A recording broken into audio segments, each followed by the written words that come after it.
আমরা গভীর শোক ও দুঃখের সাথে জানাচ্ছি যে বিএনপি চেয়ারপারসন সাবেক প্রধানমন্ত্রী বেগম খালেদা জিয়া আর আমাদের মাঝে নেই।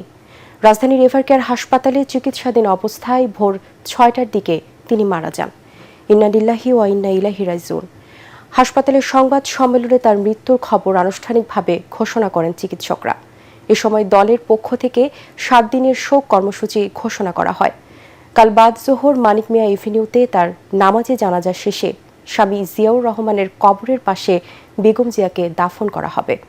বেগম জিয়ার চলে যাওয়ার শোকাবহ খবর জানাচ্ছেন মইনুল হাসান।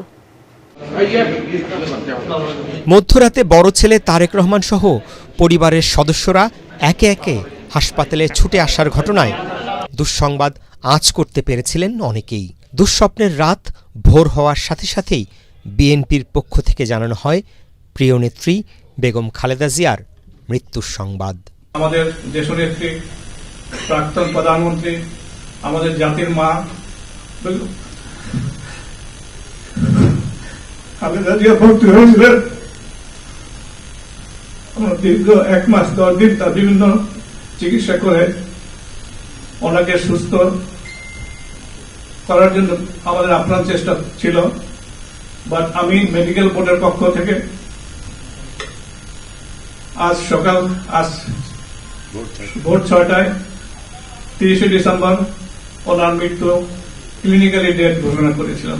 এভারকেয়ার হাসপাতালে কান্নাজড়িত কণ্ঠে দলের মহাসচিব জানান, বেগম জিয়ার অনন্ত যাত্রার মধ্য দিয়ে শেষ হল সংগ্রামী, অনুকরণীয় এক বর্ণাঢ্য জীবনের। রাজনীতিতে একটা বিশাল শূন্যতা সৃষ্টি হল।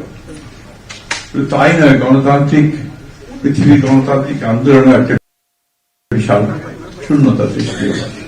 আমাদের মনে হতো যে না, মা তো আছেন, উনি তো দেখবেন সবকিছু। সেই প্রেরণাই যেন আমরা এত শক্তি পেতাম যে এর ভাষা আমি পাচ্ছি না কিভাবে আপনাদের সামনে বলবো। এ সময় দলের পক্ষ থেকে 7 দিনের শোক কর্মসূচি ঘোষণা করা হয়। সকল দলীয় কার্যালয়ে 7 দিন ব্যাপী কালো পতাকা উত্তোলন করা হবে।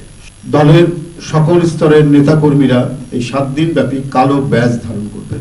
দেশনেত্রীর জন্য 7 দিন ব্যাপী কোরআন খতম ও দোয়া। বুধবার বাদ জোহর মানিক মিয়া এভিনিউতে জানাজা শেষে জিয়া উদ্যানে স্বামীর কবরের পাশে বেগম জিয়াকে দাফনের কথা এটিএন বাংলাকে জানান দলের স্থায়ী কমিটির সদস্য সালাউদ্দিন আহমদ।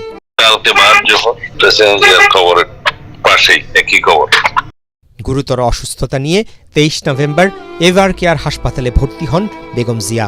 দেশি বিদেশি চিকিৎসকদের সব চেষ্টা ব্যর্থ করে দিয়ে আর অসংখ্য কর্মী সমর্থক অনুসারী দেশবাসীকে কাঁদিয়ে 80 বছর বয়সে চিরবিদায় নিলেন অন্যায়ের বিরুদ্ধে আপোষহীন, অবিসংবাদিত এই নেত্রী। মইনুল হাসান, এটিএন বাংলা, ঢাকা।